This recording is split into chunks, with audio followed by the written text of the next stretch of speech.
सर्वांना माझा सतरंगी सलाम प्रणाम आणि आदाब आणि सर्वांना माझा जय भीम। माझं नाव प्रीतेश संजीवनी चंद्रमणी कांबळे आहे। मला प्रीती कांबळे या नावाने पण ओळखतात। पुण्यामध्ये मी एक संस्थापिका लेखिका म्हणून आणि ऍडव्होकसी लीडर म्हणून कार्य करते। आज या पूर्ण आंदोलनाचा सहभाग व्हायचा मागचा उद्देश माझा हा आहे।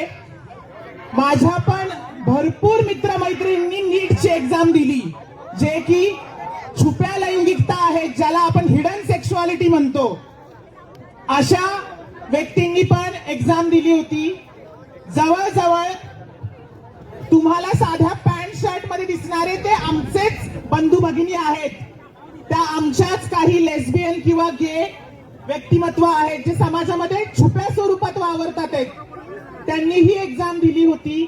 त्यांनीही मला फोन करून सांगितलं, अगं प्रीती एक्झाम दिली पण पेपर फुटला, आमचं पूर्ण करिअर बर्बाद झालं। ही व्यथा माझ्या समुदायातल्या व्यक्तींची मी इथे मांडण्यासाठी आलेली आहे की शिक्षणापासून माझा समुदायही वंचित होत आहे। या सरकारचं डोकं फिरलं आहे आणि जरी पाहायला गेलं तरी आजही आपण इतक्या वेळा प्रोटेस्ट करतो। सर्वांना माझा सतरंगी सलाम प्रणाम आणि आदाब। माझं नाव प्रीतेश संजीवनी चंद्रमणी कांबळे आहे। लोक मला प्रीती कांबळे या नावाने पण ओळखतात। पुण्यामध्ये मी एक सामाजिक कार्यकर्ता, एक लेखिका आणि संस्थापिका आणि ऍडव्होकसी लीडर म्हणून ओळखली जाते। आज अभिजित दिपके यांच्या पूर्ण संघर्षाचा आणि मोर्चाचा ह्याचा सगळीकडे पडसाद आपल्याला पडताना दिसत आहे।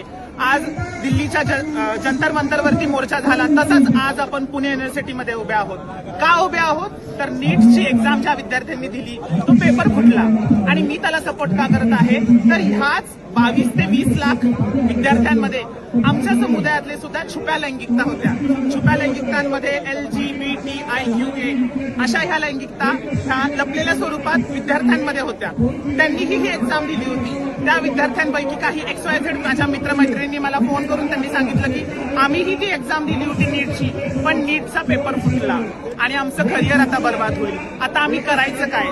तर त्या संपूर्ण विद्यार्थ्यांसाठी आज माझा समुदायाचं मी प्रतिनिधित्व इथं करत आहे आणि त्या विद्यार्थ्यांना सपोर्ट करत आहे।